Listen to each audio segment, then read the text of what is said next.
Hello everyone, welcome to the एक्जिया IAS academy. तो चलिए देखते हैं कौन से इम्पॉर्टेंट न्यूज़ आर्टिकल हैं जो एग्ज़ाम के पर्सपेक्टिव से इम्पॉर्टेंट रहेंगे। इसमें मैं आपको हर आर्टिकल का समरी बताऊंगा, ब्रीफ में समझाने की कोशिश करूंगा, प्लस कौन से पॉइंट से क्वेश्चन पूछा जा सकता है प्री और मेंस में वो बताने की कोशिश करूंगा। और ये जो भी हमारा एनालिसिस है एज पर सिलेबस है, ऑफिशियल सिलेबस, एंड देन जो पास्ट ईयर के क्वेश्चन पेपर है इंक्लूडिंग प्रीलिम्स एंड मेंस, उसके ट्रेंड के हिसाब से चीज़ें मैं आपको बताने की कोशिश करूंगा। सो चलिए देखते हैं आज का पहला आर्टिकल। और कोई अगर एक्जिया आईएएस एकेडमी से जुड़ना चाहता है, एडमिशन लेना चाहता है, तो आप हमारे एडमिशन डेस्क का नंबर 6002417488 नंबर पे कांटेक्ट करके डिटेल्स ले सकते हैं। बाकी जो भी कोर्स की आपकी स्ट्रक्चर है और जो भी फीचर्स है ये इसमें बताई गई हैं, आप इसको एक बार पॉज करके देख लीजिएगा। तो आज का पहला आर्टिकल बात करता है digital access to e governance system, a part of fundamental right to life and liberty.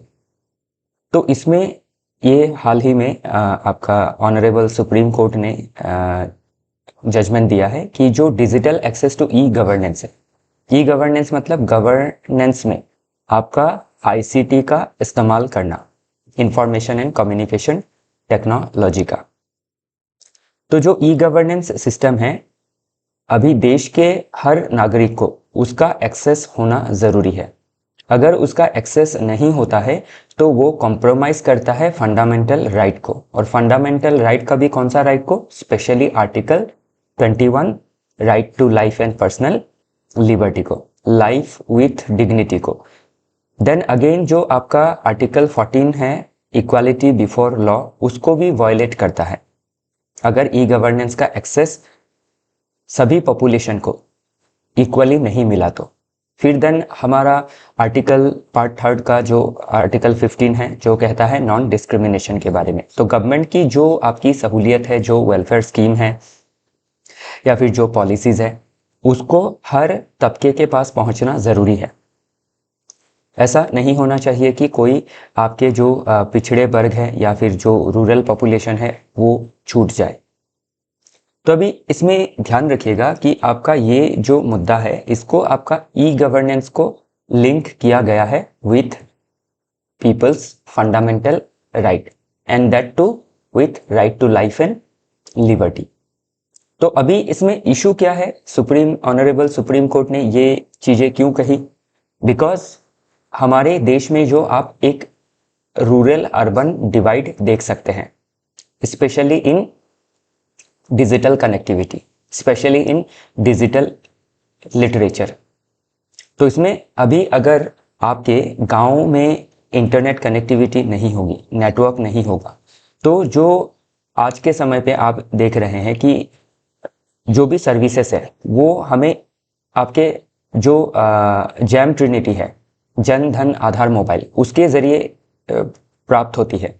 तो अगर जो रूरल पॉपुलेशन है उसमें अगर वो कनेक्ट नहीं कर पाते हैं through this e governance system, तो वो क्या करेंगे? अपने जो राइट टू लाइफ है, लिबर्टी है, उसको कॉम्प्रोमाइज, उनका right to life and liberty compromise हो जाएगा। तो इसीलिए सुप्रीम कोर्ट ने ये गवर्नमेंट को निर्देश भी दिया है कि आपका digital access to e governance system को इक्विटेबल बनाना चाहिए, कोई भी डिस्क्रिमिनेशन नहीं रहना चाहिए, अदरवाइज ये right to life and liberty को आपका कॉम्प्रोमाइज करता है। तो वही सभी चीजें आपको इसमें समझनी है, आर्टिकल 21। ओके, देन आपका आप देख सकते हैं जो Anuradha Bhasin versus union of India case है 2020 का, जिसमें ये अफेल्ड किया गया था कि जो right to access the internet as fundamental right है। तो अभी अगर ई गवर्नेंस आता है और सभी चीज़ें आपकी जो भी सर्विसेज लोगों को मिलनी चाहिए, गुड्स एंड सर्विसेज, वो आपके ई गवर्नेंस के जरिए अर्थात आईसीटी कनेक्टिविटी के ज़रिए अगर मिलता है और उसमें अगर आपकी रूरल एरिया में कनेक्टिविटी नहीं होती है और लिटरेसी नहीं होती है तो इससे क्या होंगे, आपके जो 6 लाख विलेजेस है जिसमें लगभग 70% देश की आबादी बसती है, तो वो क्या होंगी, आपकी एक्सक्लूड हो जाएंगी। और एक्सक्लूड होना मतलब क्या, पार्ट 3 में जो राइट्स है, right to equality under article 14, non discrimination under article 15, then आपका article 21 right to life and आपका liberty life with dignity violate होगा। तो इसीलिए क्या है, आपका गवर्नमेंट को वर्क करना है इसमें, ताकि जो डिजिटल कनेक्टिविटी है उसको प्रोवाइड किया जा सके। और इसमें अभी क्या है, जब भी आपका ये अभी इन फ्यूचर ये क्वेश्चन बन सकता है, स्पेशली ये बनने की संभावना रहेगी आपके जीएस पेपर 2 में, गवर्नेंस के पार्ट में। और गवर्नेंस के पार्ट में भी ई गवर्नेंस जो आपका सबसेक्शन है गवर्नेंस के अंदर, उसके अंदर ये क्वेश्चन पूछा जा सकता है। तो आपको इसका क्या करना है, कॉन्स्टिट्यूशनल एंगल, जो जुडिशियल एंगल है, जो लीगल प्रेसिडेंस सेट की गई है, उसको मेंशन करना जरूरी रहेगा, इंक्लूडिंग दिस आर्टिकल्स। और इसको कैसे इंटरप्रेट किया गया है by the honourable supreme court in different cases, उसको भी आप अगर मेंशन कर सकते हैं तो आपका आंसर बेटर होगा। मेंस के लिहाज से बता रहा हूं, और प्री के लिहाज से आपको ये डिफरेंट आर्टिकल को ध्यान में रखना है, क्योंकि ऑलरेडी आपका ध्यान रखिएगा राइट टू प्राइवेसी के ऊपर क्वेश्चन पूछा जा चुका है प्रीलिम्स में, कि जो राइट टू प्राइवेसी है, Puttaswamy judgment versus union of India case जो था, उसमें ये आपका इसको फंडामेंटल राइट के तौर पे डिक्लेयर किया गया अंडर आर्टिकल 21। तो ये सभी चीजें लिंक करके इसका कॉन्सेप्ट प्री में भी पूछा जा सकता है। तो इसके लिए अभी आपके क्या है, ध्यान रखिएगा कि जो मार्जिनलाइज ग्रुप है उनके ऊपर ज़्यादा हाईलाइट किया गया है। उनमें भी आपके जो पर्सन विथ डिसेबिलिटी है, जिनको डिफरेंट सॉर्ट ऑफ डिसेबिलिटी रहती है बिकॉज ऑफ नेचुरल रीजन या फिर कोई आपके एक्सीडेंट की वजह से, तो जो एसिड अटैक के सर्वाइवर है, अभी वो जब आपके KYC know your customer system के तहत जब उनको रिकॉग्नाइज करना होता है, तो बिकॉज ऑफ एसिड अटैक उनके आपका जो फेस का फेशियल जो रिकॉग्निशन होता है वो डिनाई हो जाता है। तो इन चीज़ों के ऊपर क्या करनी है, गवर्नमेंट को वर्क करना है, ताकि कोई अगर अटैक का सर्वाइवर है तो उनका जो फेशियल रिकॉग्निशन का जो आपका केवाईसी के तहत है उसको डिनाई ना किया जाए। फिर रूरल पोर को क्या करना है, आपका डिजिटल लिटरेसी देना है। लैंग्वेज का जो बैरियर है उसको दूर करना है, कि सिर्फ इंग्लिश में या फिर हिंदी में रहेंगे तो नहीं होगा। जो पॉलिसी है, जो वेलफेयर स्कीम्स है, उसको आपके रीजनल लैंग्वेजेस में भी पब्लिश करना होगा। जो पोर कनेक्टिविटी है उसको दूर करना होगा। तो पोर कनेक्टिविटी को दूर करने के लिए आप देख सकते हैं कि जियो प्लस एयरटेल आपका डील फाइनल कर रहा है विथ स्टारलिंक, जो आपका सैटेलाइट कंस्टिलेशन के जरिए इंटरनेट सर्विस प्रोवाइड करेगा जो दूर दराज के आपके रीजन है। तो वो हमने कल पढ़ा था, तो उसको भी इसके साथ आप लिंक करके देख सकते हैं। जो स्टेप टेकन है उसमें आपको ये सब चीजें लिखनी होंगी। फिर इसका एथिकल इंपेरेटिव क्या है, जस्टिस एज फेयरनेस। तो जस्टिस कब आएगा, जब फेयरनेस रहेगा, कि गवर्नमेंट कोई सर्विस प्रोवाइड कर रहा है, वेलफेयर स्कीम है, तो उसका जो डिस्ट्रीब्यूशन है वो आपका इक्विटेबली इंक्लूसिव तरीके से हो। तो इसमें आप जब इंक्लूसिव डेवलपमेंट होगा तभी क्या आएगी, फेयरनेस आएगी, और तभी क्या है, जस्टिस मिलेगा। तो जस्टिस एज फेयरनेस का जो कॉन्सेप्ट है ये आपका जॉन रॉल्स साहब ने दिया था। तो ये काफ़ी एथिकल है चीज़ें। तो अभी जो हम देख रहे हैं उसमें हम एथिक्स नहीं देख रहे हैं। अगर इंक्लूसिव डेवलपमेंट नहीं हो रहा है तो वो एथिकल नहीं है, ध्यान रखिएगा। तो इसीलिए क्या करना है, गवर्नमेंट को अफॉर्मेटिव एक्शंस लेने हैं to ensure e governance to all sections of the population across India. Okay, तो टेक्नोलॉजिकल एक्सक्लूजन को इंक्लूजन में बदलना है। चलिए आगे देखते हैं। इसी के साथ ये सेकंड आर्टिकल भी ये फर्स्ट आर्टिकल के साथ अलाइंड है, तो इसमें भी कुछ चीज़ें मुझे अच्छी लगी तो इसको भी इंक्लूड किया गया है। तो अभी ध्यान रखिएगा, आर्टिकल 21 को लिंक किया, फिर 14-15 को मैंने ऑलरेडी बताया कि equality and non discrimination, equality under article 14, non discrimination under 15। तो जो पर्सन विथ डिसेबिलिटी है उनको एक्सक्लूड नहीं करना है। फिर जो आपका right to person with disability act है 2016, ये भी क्या कहता है कि आपके एक्सेसिबल बनाने को कहता है। जो भी चीज़ें हो, वो चाहे आपकी पब्लिक बिल्डिंग हो या फिर चाहे वो करेंसी हो या फिर ई गवर्नेंस हो, इनको एक्सेसिबल बनाना है फॉर आपके जो मार्जिनलाइज सेक्शन ऑफ पॉपुलेशन है या फिर डिसएडवांटेज स्टेज में है। देन जो digital personal data protection act है 2023, उसको भी लिंक करके देख सकते हैं कि अभी जब ई गवर्नेंस इंश्योर किया जाएगा अक्रॉस इंडिया, स्पेशली फॉर जो एक्सक्लूडेड सेक्शन है, तो उनका प्राइवेसी भी प्रोटेक्शन देना पड़ेगा, इंक्लूडिंग देयर सिक्योरिटी। क्योंकि ई गवर्नेंस जब आपका पेनिट्रेट अभी जहाँ नहीं हो रहा है, वहाँ अगर पेनिट्रेट होता है और उन जो आपके आवाम है या फिर पॉपुलेशन है, उनको अगर आपका ई गवर्नेंस के तहत इंक्लूड किया जाता है, तो उनका सिक्योरिटी भी इंश्योर करना पड़ेगा। क्योंकि डिजिटल प्लेटफॉर्म में क्या है, साइबर सिक्योरिटी का थ्रेट रहता है। ओके, देन आप इंटरनेशनल फ्रेमवर्क से इसको कनेक्ट कर सकते हैं। किससे? जो आपका UN convention on rights of person with disability है। तो स्पेशली इस दोनों ही आर्टिकल में प्लस जजमेंट में भी आपके जो rights of person with disability है उस पर ज़्यादा फोकस किया गया है। देन आपका एसडीजी जो 10 का गोल है, अभी मैं हमेशा ही कहता हूं कि आपका हर आर्टिकल से आप एसडीजी को लिंक कर सकते हैं। तो एसडीजी 10 क्या कहता है? Reduce inequalities. एंड आपका एसडीजी 9 कहता है कि इंडस्ट्री, इनोवेशन एंड इंफ्रास्ट्रक्चर। तो जो नेटवर्क का इंडस्ट्री है, टेलीकम्युनिकेशन इंडस्ट्री है, उसमें इनोवेशन लानी है, लाइक लिंकिंग विथ स्टारलिंक, और इंफ्रास्ट्रक्चर को बेटर करना है, specially in underserved regions. Okay, बाकी इसमें जो ethical and socio technological analysis है वो आप देख सकते हैं। एथिकल पॉइंट ऑफ व्यू से आपका इंक्लूसिव डेवलपमेंट इंश्योर करना है, तभी जस्टिस एंड इक्वालिटी देखी जाएंगी। एम्पथाइज करना है विथ जो पीपल है एक्सक्लूडेड है किसी कारण से। फिर ट्रांसपेरेंसी लानी है, एंड जो कंसेंट दिया जाता है उसको भी बेटर करना है, ताकि लोग जो कंसेंट देते हैं, जब भी आप एग्री करते हैं ना, accept to all terms and condition, तो लोगों को बता के वो एक्सेप्ट करवाया जाए। ऐसा ना हो कि उनका जो पर्सनल डेटा है, प्राइवेसी है, वो ब्रीच हो। ओके, बाकी सभी चीज़ें आप एक बार देख लीजिएगा। बाकी और भी अगर फर्दर कनेक्ट करें तो अगर डिजिटल एक्सक्लूशन होता है या फिर ई गवर्नेंस से एक्सक्लूजन होता है तो कौन सी दिक्कतें आ सकती है? फाइनेंशियल एक्सक्लूजन हो सकता है। तो फाइनेंशियल इंक्लूजन के लिए ई गवर्नेंस को क्या करना है, और आपका इसको बढ़ाना है, जो एक्सक्लूडेड सेक्शन है उनको इंक्लूड करना है। एमजी एनरेगा एक्सेस के लिए, जॉब कार्ड रजिस्ट्रेशन के लिए, तो ये सभी चीज़ें अभी क्या है, टेक्नोलॉजिकली हो रही है। बाकी जो वेलफेयर स्कीम है, लाइक पीएम किसान, प्रधानमंत्री Awas Yojana, national social assistance programme, ई श्रम सुविधा, तो इन सभी चीज़ों में क्या है, डिजिटल केवाईसी का ज़रूरत होता है। तो उसके लिए मोबाइल होना, आधार होना, बैंक अकाउंट होना, तो इन सभी चीज़ों के लिए क्या है, आपके डिजिटल लिटरेसी, डिजिटल कनेक्टिविटी ज़रूरी है।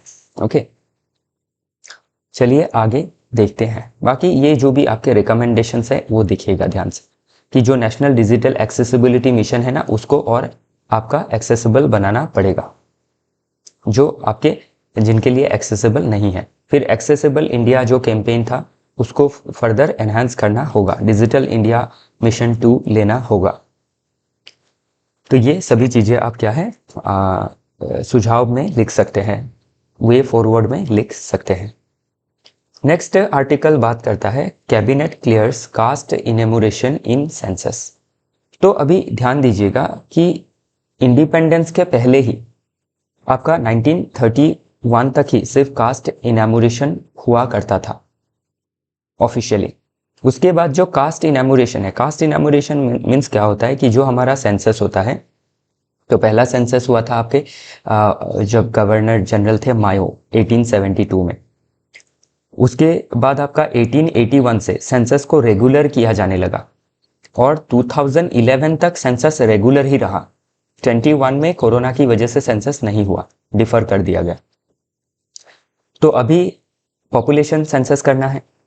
तो अभी सेंसस में क्या होता है, आपके different sort of data collect की जाती है। उसमें आपका 1931 तक कास्ट का डेटा भी कलेक्ट किया जाता था और पब्लिश भी किया जाता था। लेकिन जब देश आज़ाद हुआ, या फिर आप 1941 में भी कह सकते हैं, जब आज़ाद नहीं हुआ था 41 में, तभी क्या किया, आपका कास्ट का जो डेटा है उसको पब्लिक नहीं किया गया। और पोस्ट 1951 में देखे तो 51 में जब आज़ाद भारत में जब पहला सेंसस हुआ था, तो उसमें आपका एससी और एसटी का सेंसस ही सिर्फ किया गया था। बाकी जो डिफरेंट अदर जैसे ओबीसी एमओबीसी है, इनका सेंसस नहीं किया गया था, उनकी डेटा कलेक्ट नहीं की गई थी। रीजन बीइंग कि आपका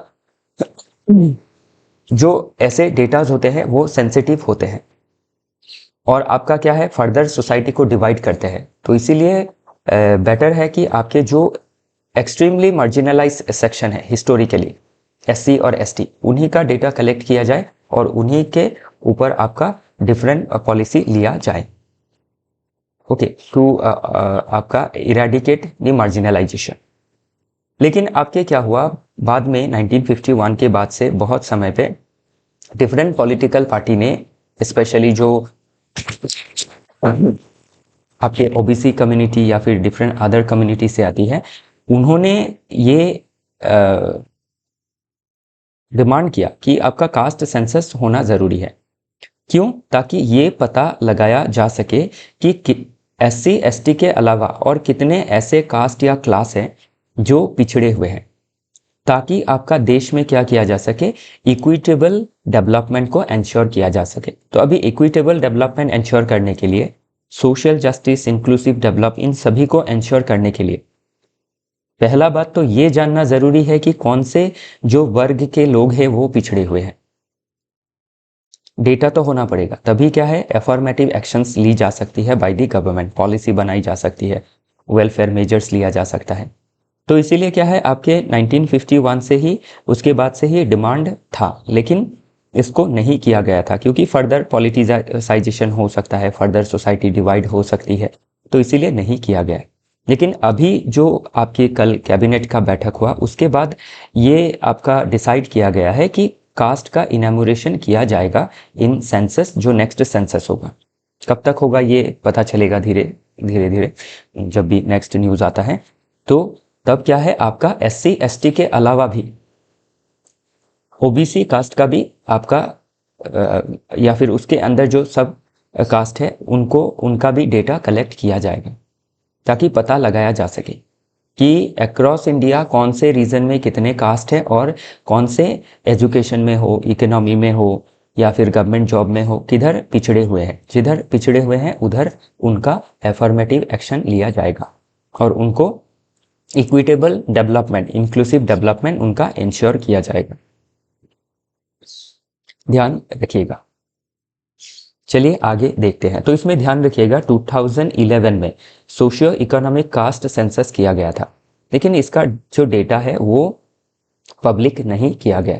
और ये जो सोशियो इकोनॉमिक कास्ट सेंसस 2011 में किया गया, इसका करने का मेन रीज़न ये था कि गवर्नमेंट की जो पॉलिसी है वो टारगेटेड तरीके से बनाई जा सके और जो आपके वर्ग पिछड़े हुए हैं उनको आपका बेटर पॉलिसी का उनको डेवलपमेंट दिया जा सके बेटर पॉलिसी के जरिए।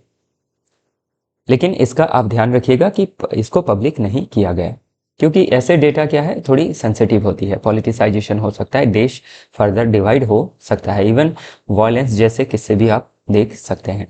ओके, चलिए देखते हैं आगे। तो इसमें नेक्स्ट आप ध्यान रखिएगा कि जो सेंसस की जाती है कौन से एक्ट के तहत की जाती है, सेंसस एक्ट ऑफ 1948 के तहत। ओके, तो ये सभी बाकी आप पढ़िएगा, आपको समझ में आएंगी। ओके, तो अभी क्या है, ज़रूरी है कि आपका डिफरेंट क्लास को, कास्ट को आइडेंटिफाई किया जाए, उसके अंदर जो आपके आगे बढ़ गए हैं because of governments affirmative action, उनको एक्सक्लूड करके जो अभी भी पिछड़े हुए हैं उनको आगे करना, ताकि देश में आपका जो इंक्लूसिव डेवलपमेंट है, जो सोशल जस्टिस है, उनको इंश्योर किया जा सके। ओके, बाकी जो आपके state wise different caste census हुए हैं, तो हाल ही में बिहार में हुआ था। ओके, तो उसमें आपके कास्ट काउंट किए गए 214। लेकिन इसमें भी कुछ चैलेंजेस है। इंक्लूजन आपका एरर हुआ है, अंडर रिप्रेजेंटेशन देखा गया है। ओके, कर्नाटका में आप देख सकते हैं, तेलंगाना में। ओके, नेक्स्ट प्रॉब्लम क्या हो सकती है इसमें आपका, अगर कास्ट सेंसस किया गया तो एक्सक्लूजन हो सकता है। ओके, प्रॉपर डेटा कलेक्ट नहीं किया जा सकता है, वो प्रॉब्लम रहेगी। फिर कास्ट कॉन्शियसनेस डेवलप हो सकता है लोगों के बीच, फर्दर सोसाइटी डिवाइड हो सकती है। ओके, फर्दर सोसाइटी और हायर डिमांड कर सकती है रिजर्वेशन का, रिकॉग्निशन का। ओके,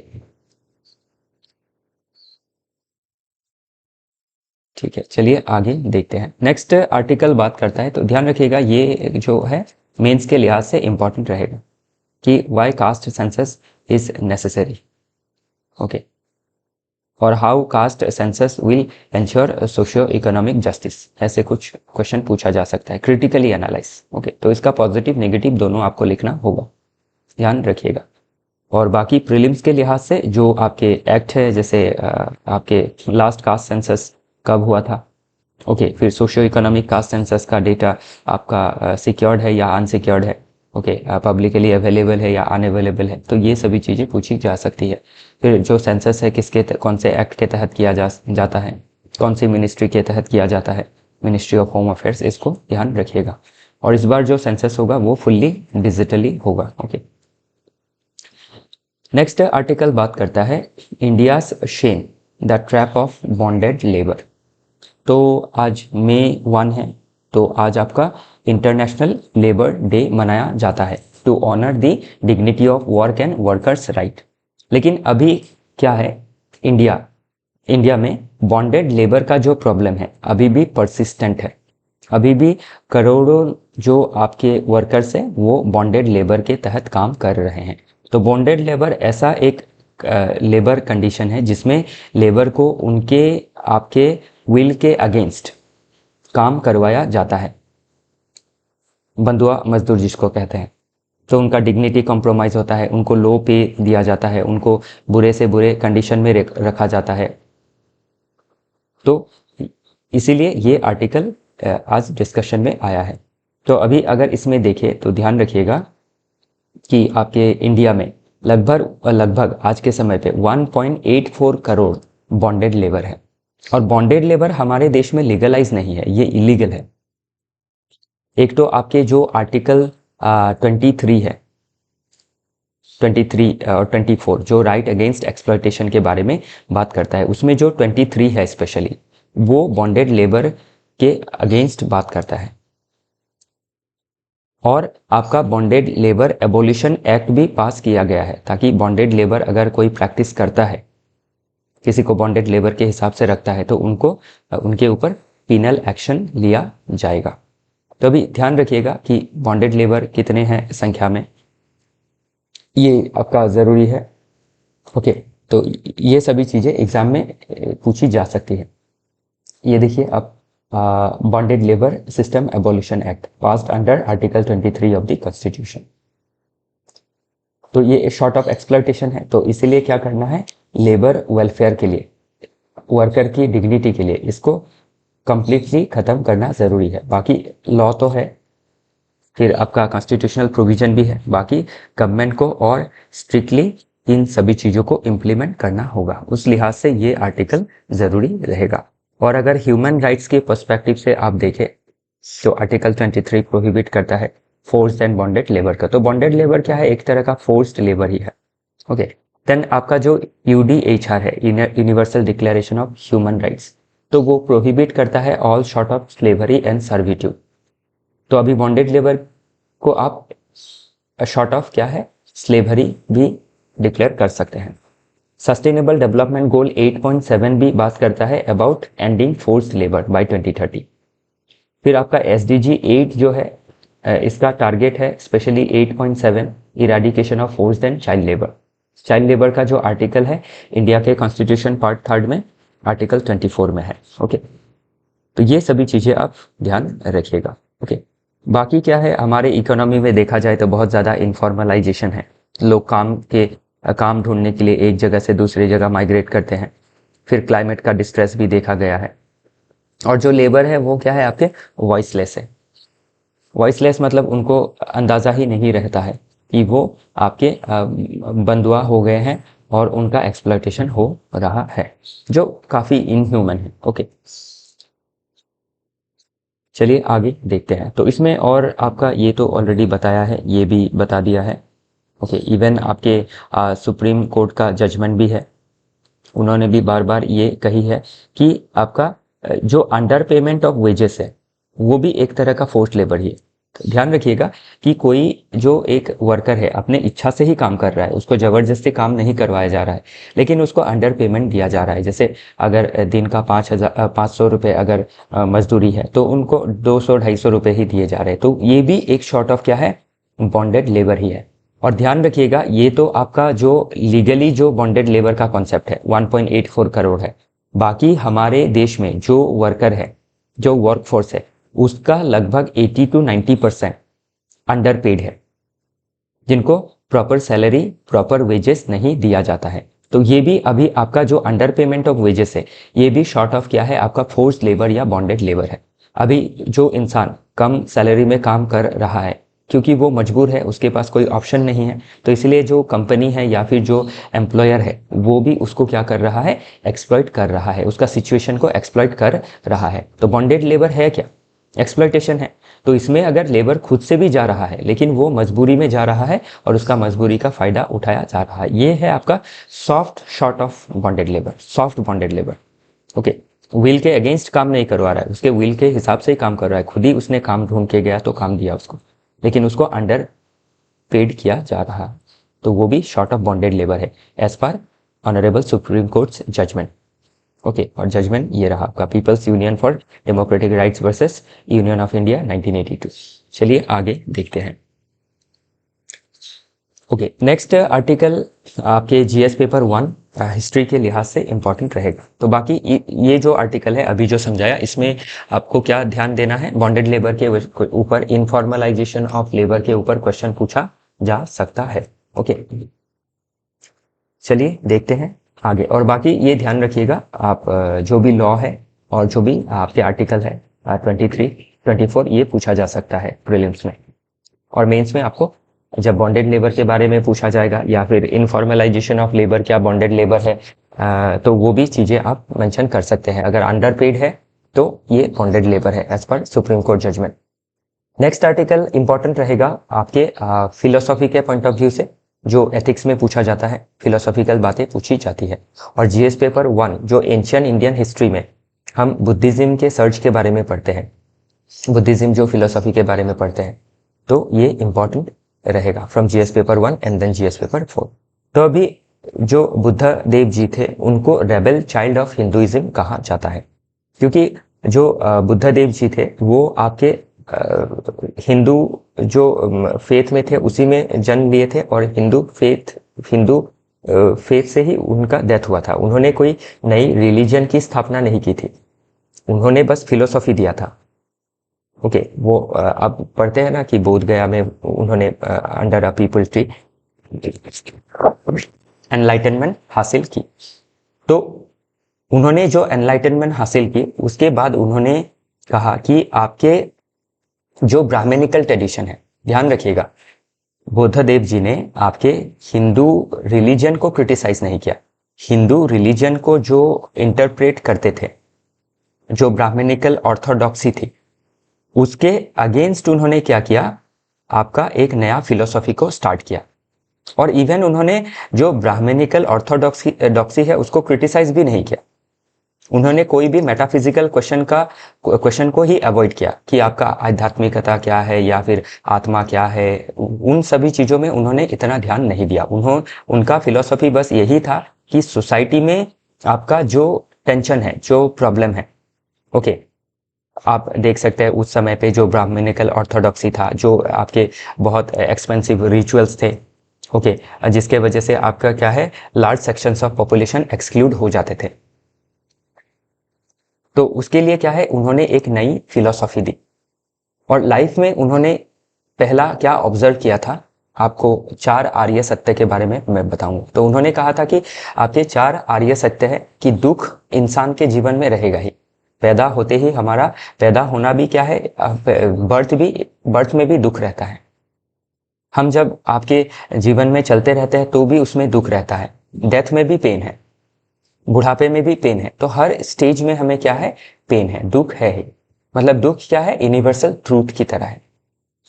तो उन्होंने देखा कि हर जगह जब दुख है तो इस दुख का आपका कारण क्या है। तो कारण जो आर्य सत्य है उसमें दूसरा उन्होंने बताया कि दुख का कारण है डिजायर। पहला तो बताया कि दुख है, ऑल परवेसिव है, हर इंसान को है। दूसरा कारण है कि दुख आपका बिकॉज ऑफ डिजायर है, जो हमारा क्रेविंग होता है हर चीज के लिए डिजायर करना, तो वो है आपका दुख का कारण। तीसरा उन्होंने बताया कि जो दुख है उसको कम किया जा सकता है बाय जो आपका डिजायर है उसको कम करके। तो अभी डिजायर कैसे कम करें, तो 4 नंबर आर्य सत्य उन्होंने बताया कि आपका डिजायर को सीज करने के लिए अष्टांगिका मार्ग का फॉलो करना पड़ेगा, 8 फोल्ड पाथ को फॉलो करना पड़ेगा। इसके लिए कोई जो ब्राह्मणिकल ऑर्थोडॉक्सी जो बताती है कि एक्सटेंसिव आपका रिचुअल्स करने हैं, ओके, बहुत सारा सेक्रीफाइस करना है, तब आप जीवन में आपकी प्रोस्पेरिटी आएगी, खुशहाली आएगी, तो वैसी बात नहीं है। तो उन्होंने लोगों को एक आपका आसान मार्ग दिखाया। पहला बताया कि दुख तो रहेगा ही, और दुख का तुम कारण खुद हो, डिजायर ज्यादा है, तो उसको दूर करने के लिए डिजायर को सीज करो, कम करो, और सीज करने के लिए 8 फोल्ड पाथ का तुम फॉलो करो। कि द डिवीजन ऑफ विजडम, इसमें आपका देखिए अष्टांगिका मार्ग है, right understanding, right thought, right speech, right action, right livelihood, right effort, right mindfulness, right concentration. तो इनको हम 3 सेगमेंट में डिवाइड कर सकते हैं। तो डिवीजन ऑफ विजडम में आपको राइट अंडरस्टैंडिंग रखनी है लाइफ को लेके, राइट थॉट को डेवलप करना है लाइफ को लेके, अपने एक्शंस को लेके। The division of ethical conduct, तो उसमें हमें कैसे एथिकल कंडक्ट रखना है, सही बात का प्रयोग करना है, सही स्पीच का इस्तेमाल करना है, राइट एक्शन करनी है, अनएथिकल एक्शन नहीं करना है, एक राइट लाइवलीहुड को जीना है, 2 नंबर ही करके पैसे नहीं कमाने हैं, किसी को ठग के पैसे नहीं कमाने हैं, जो जीने के लिए हम जो कर रहे हैं वो एथिकल होना चाहिए। Division of mental discipline, right effort हमें लगाना चाहिए किसी भी चीज में, आधा एफर्ट लगा के आप फेल हुए तो दुख करके फायदा नहीं है। राइट माइंडफुलनेस रखना चाहिए चीजों को लेके, ओके, सही थॉट होनी चाहिए। देन राइट कंसंट्रेशन होना चाहिए। तो राइट माइंडफुलनेस होगा, आपका राइट एफर्ट होगा, तभी आप क्या है, राइट कंसंट्रेशन कर पाएंगे। और वैसे हम क्या कर सकते हैं, दुख को कम कर सकते हैं, ध्यान रखिएगा। तो उस समय क्या थी, जो आपकी ब्राह्मणिकल ऑर्थोडॉक्सी थी, उसने आपका उस समय कॉमन जो मैन थे, कॉमन जो पीपल थे, मैन वुमेन जो भी हो, उनको सही रास्ता नहीं दिखा पा रहा था दुख को कम करने का, प्रोस्पेरिटी को अचीव करने का। तो उसी समय बुद्ध देव जी ने मिडिल पाथ को दिखाया, ध्यान रखिएगा। और उस मिडिल पाथ से ही उन्होंने क्या किया, लाइफ को इजी बनाने की कोशिश की, खुद का लाइफ भी इजी बनाया और लोगों को भी आपकी शिक्षा दी, क्योंकि उन्होंने एनलाइटनमेंट के जरिए सभी चीजों को आपका एनालाइज कर लिया था, सभी चीजों को, लाइफ को पूरा समझ गए थे, और लोगों को उद्धार करने के लिए उन्होंने अपनी शिक्षा जारी रखी। और तभी उसके बाद ही क्या है, आपका जो इनके फॉलोअर्स थे, आपके कोई तो बुद्ध को गुरु मानने लगा, एक्स्ट्रा ऑर्डिनरी ह्यूमन बींग मानने लगा, तो उनको आपका हीनयान कहा गया।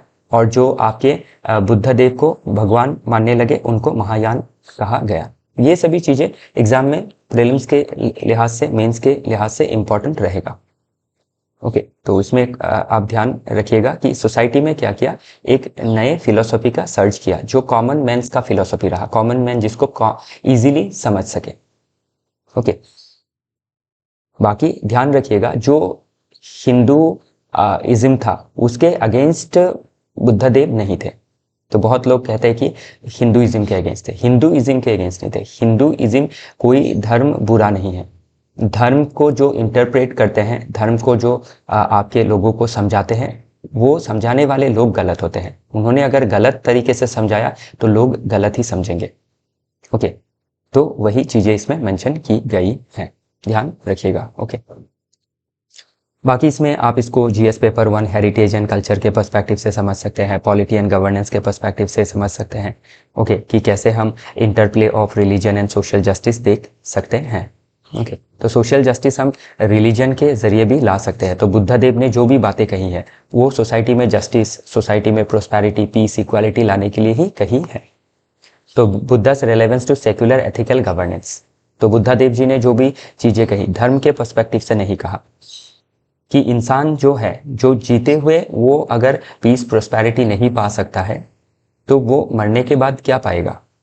जो मिलना है इसी जीवन में मिलना है, जो सुख शांति है इसी जीवन में प्राप्त करनी है। फिर Buddhism emphasises on virtue ethics, principle में फॉलो करता है कि गुड प्रिंसिपल्स हमें फॉलो करना चाहिए to live a ethical life. Duty में ध्यान दिया गया, मॉरल कंडक्ट हमारा अच्छा होना चाहिए, सोच अच्छी होनी चाहिए, एक्शन अच्छा होना चाहिए। ओके, तो इन सभी चीज़ों को हम क्या है अब एथिक्स के पॉइंट ऑफ व्यू से भी देख सकते हैं। एथिक्स में पूछा जाता है। ओके, एपीएससी में जो स्टेट पीसीएस है इसमें कई बार पूछा गया है, यूपीएससी में भी पूछा गया है, प्रीलिम्स में एज वेल एज मेंस में। देखते हैं अगला article, from a rule based world to shambolic disorder. तो जो रूल बेस्ड एक वर्ल्ड बना था 1945 के बाद, यूनाइटेड नेशन ऑर्गेनाइजेशन का फॉर्म हुआ ताकि इंटरनेशनल लेवल में इंटरनेशनल पीस एंड सिक्योरिटी को इंश्योर किया जा सके। देन आपका आईएमएफ आया, वर्ल्ड बैंक आया ताकि इकोनॉमिक गवर्नेंस किया जा सके। वर्ल्ड ट्रेड ऑर्गेनाइजेशन आया 1995 में, उससे पहले गेट आया था GATT 1947 में। तो इन सभी चीज़ों का जो आगमन हुआ या फिर एस्टेब्लिशमेंट हुआ, क्यों हुआ? To ensure a rule based order, कि रूल के हिसाब से सभी देश काम करें, सभी रीजन काम करें, ना कि यूनिलैटरल एक्शंस ले जो ग्लोबल स्टेबिलिटी को बिगाड़ सकती है। तो हाल ही में आप देख सकते हैं कि different region including USA, including China, West Asia, Europe, फिर एशिया के different nation, because of their unilateral decision, extreme decisions, world में इकोनॉमी में हो, सोसाइटी में हो, कल्चर में हो, पॉलिटी में हो, आपकी इंस्टेबिलिटी देखने को मिल रही है। तो वही इसमें कहा गया है कि from a rule based world to a shambolic, एक शर्मनाक डिसऑर्डर में अभी तब्दील हो गया है। तो इसमें अभी आप देख सकते हैं जो आपका 1919 से लेके 1939 जो इंटर वार पीरियड था, फर्स्ट वर्ल्ड वार और सेकेंड वर्ल्ड वार के बीच, तो वैसा कियोटिक माहौल अभी देखने को मिल रहा है। तो ये इन फ्यूचर क्या करेगा, कन्फ्लिक्ट्स को और आपका एम्पलीफाई करेगा। इसीलिए सभी देश दुनिया को समझनी जरूरी है कि जो भी सिस्टम चल रहा है वर्ल्ड में वो रूल बेस्ड चले, ना कि किसी देश के हिसाब से, ना कि किसी लीडर के फिलोसॉफी के हिसाब से, ना कि किसी ऑथोरिटेरियन लीडर के हिसाब से चले। तो अभी ध्यान रखिएगा, ये जो मैं पॉइंट आपको बता रहा हूँ ये मेंस के लिहाज से इंपॉर्टेंट रहेगा, स्पेशली ऐसे के पॉइंट से आप देख सकते हैं।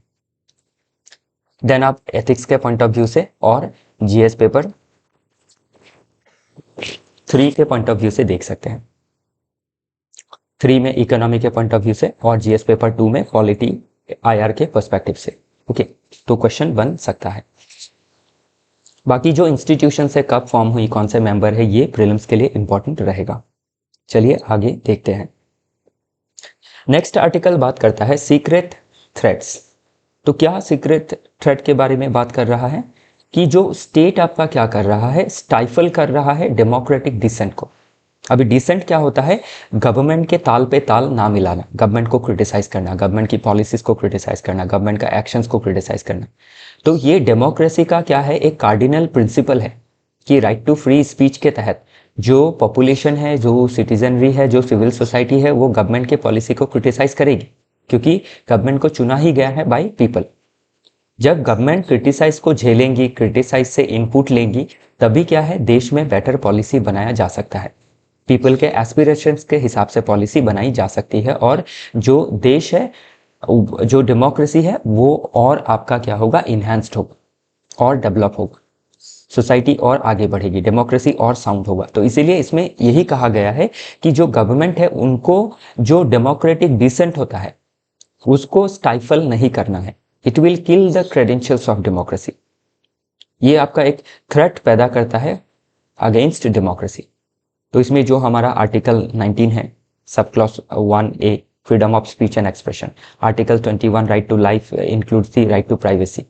Article 22 protection against arbitrary arrest and detention. तो गवर्नमेंट अभी जब भी कोई गवर्नमेंट को हार्शली क्रिटिसाइज करता है तो उनको जेल में डाल देती है, NSA लगा के, UAPA लगा के, तो वो चीजें सही नहीं है, वो राइट्स को वायलेट करती है।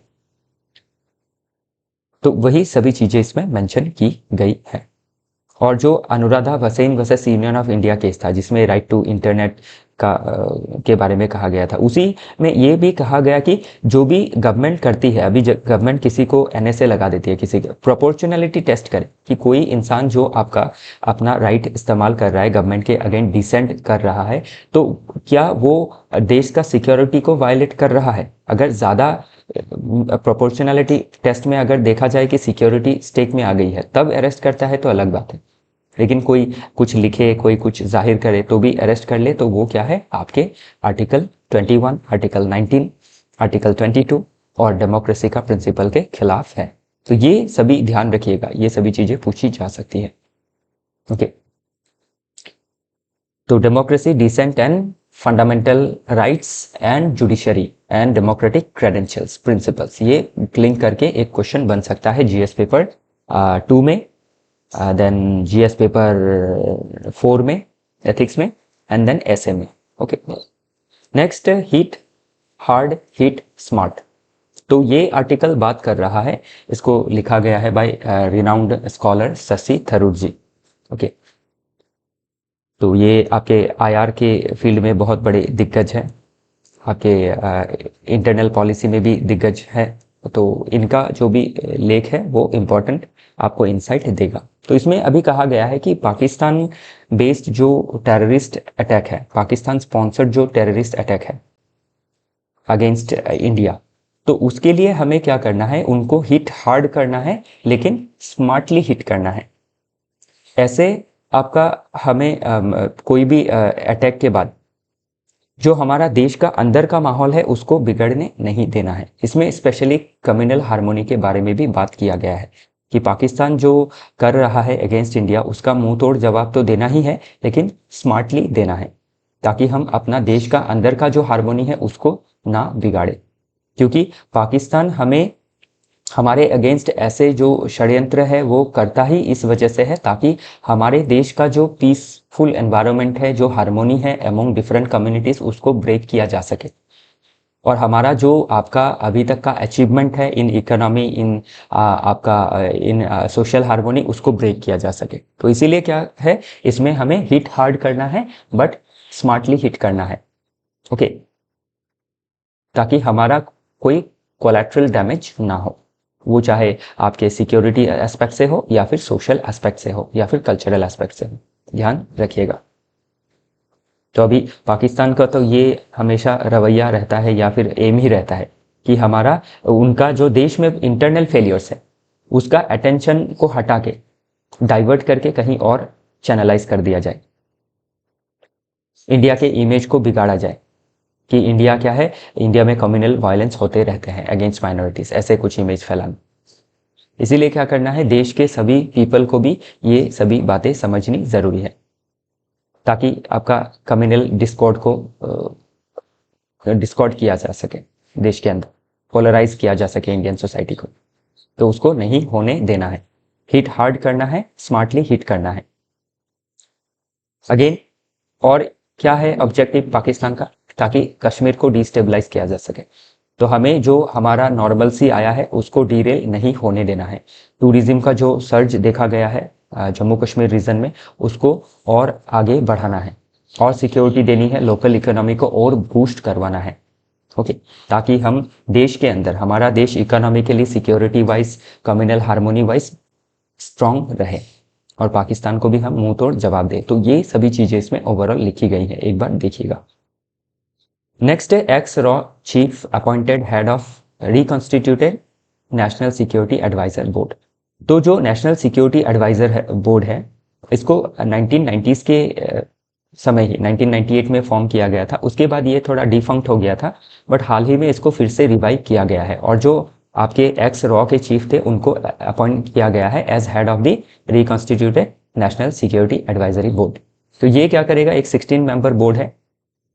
ओके, तो ध्यान रखिएगा ये बोर्ड के बारे में प्रीलिम्स में पूछा जा सकता है। 16 मेंबर बोर्ड है, इसको आपका एग्जीक्यूटिव ने फिर से रिवाइव किया है ताकि सिक्योरिटी के ऊपर गवर्नमेंट को एडवाइस दिया जा सके, ताकि गवर्नमेंट क्या कर सके, लॉन्ग टर्म सिक्योरिटी मेजर्स ले सके। ध्यान रखिएगा, तो ये प्रीलिम्स में बन सकता है। नेक्स्ट है, ये भी प्रीलिम्स के लिहाज से इंपॉर्टेंट रहेगा, एज वेल एज मेंस के भी कुछ आप पॉइंट इससे ले सकते हैं। जो 3 चाइनीज एस्ट्रोनॉट्स हैं, उन्होंने रिटर्न किया है after 6 month on space station. तो जो चाइना का स्पेस स्टेशन है, तियांगोंग स्पेस स्टेशन, तियांगोंग का मीनिंग हो गया हेवनली पैलेस, तो उससे अभी उन्होंने आफ्टर 6 मंथ रिटर्न किया है। और ये 3 नाम आप देख सकते हैं, वांग हाजो, देन काय सुजे, और आपका कमांडर सोंग लेंगडोंग। ओके, तो ये चाइनीज नाम है, तो इसका प्रोनाउंसिएशन थोड़ा गलत भी हो सकता है, फिर भी आप ध्यान रखिएगा नाम को। ओके, ये नाम पूछी जा सकती है प्रीलिम्स में। तो इसमें 6 मंथ का ड्यूरेशन था पूरा, स्टार्ट हुआ था अक्टूबर 30 को 2024 और रिटर्न हुआ है कल। और जो स्पेसक्राफ्ट था वो था सेंजो 19। तो ये भी पूछा जा सकता है। जो स्पेस स्टेशन है वो है तियांगोंग स्पेस स्टेशन। और चाइना ने रिकॉर्ड भी किया है, set a record for the longest ever Chinese space walk. बाकी अभी चाइना जिस तरह से आपके स्पेस के सेक्टर में आगे बढ़ रहा है, तो इंडिया भी इस रेस में है। तो आफ्टर 2030 हमें भी अपना स्पेस स्टेशन बनाना है। और जो गगनयान मिशन है वो आपका ऑलरेडी अनाउंस कर दिया गया है। जो एस्ट्रोनॉट्स है वो अभी भी ट्रेनिंग ले रहे हैं, तो ये होपफुली आपके 25 एंड या 26 तक हो सकता है। ऑफिशियली डिक्लेयर नहीं किया गया है कि कौन से डेट को जाया जाएगा, लेकिन कई बार इसको डिफर किया गया है due to some technical reason. Okay, तो होपफुली हम भी आपके स्पेस वेंचर में स्पेशली जो एस्ट्रोनॉट्स है उनको भेज सकेंगे। तो हाल ही में जो आपका स्पेस स्टेशन जो भी स्पेस ट्रेवल होगा वो लो अर्थ ऑर्बिट में होगा। और उसके बाद आपका इन फ्यूचर स्पेस स्टेशन जब बनाया जाए तो उसमें हमारा भी जो अपना स्पेस स्टेशन है वो होगा। तो अभी उसके ऊपर जस्ट गवर्नमेंट ने अनाउंस की है, तो देखना होगा इन फ्यूचर्स में क्या होता है। बाकी स्पेसएक्स मिशन जो है उसको ध्यान में रखिएगा। जो स्पेस में हमने हाल ही में स्पेस में डॉकिंग अनडॉकिंग का जो टेक्नोलॉजी है उसको एक्सपेरिमेंट किया है, ताकि इन फ्यूचर क्या है हमारे जो एस्ट्रोनॉट्स जाएंगे या फिर जो भी हम स्पेस स्टेशन भेजेंगे उसको क्या है आपके उसमें डॉक करना अनडॉक करना ये ज़रूरी रहता है, ताकि एस्ट्रोनॉट्स जाके डॉक करके उसमें आपका स्टे कर सके। देन अगेन जो स्पेसक्राफ्ट है उसको आपका अनडॉक करके वापस धरती पे आ सके। तो ये सभी चीज़ें प्रीलिम्स में पूछी जा सकती है। ओके, तो इसी के साथ आज का जो डिस्कशन है वो समाप्त होता है। कल फिर मिलेंगे डिफरेंट आर्टिकल के साथ। आज के लिए इतना ही। Thank you.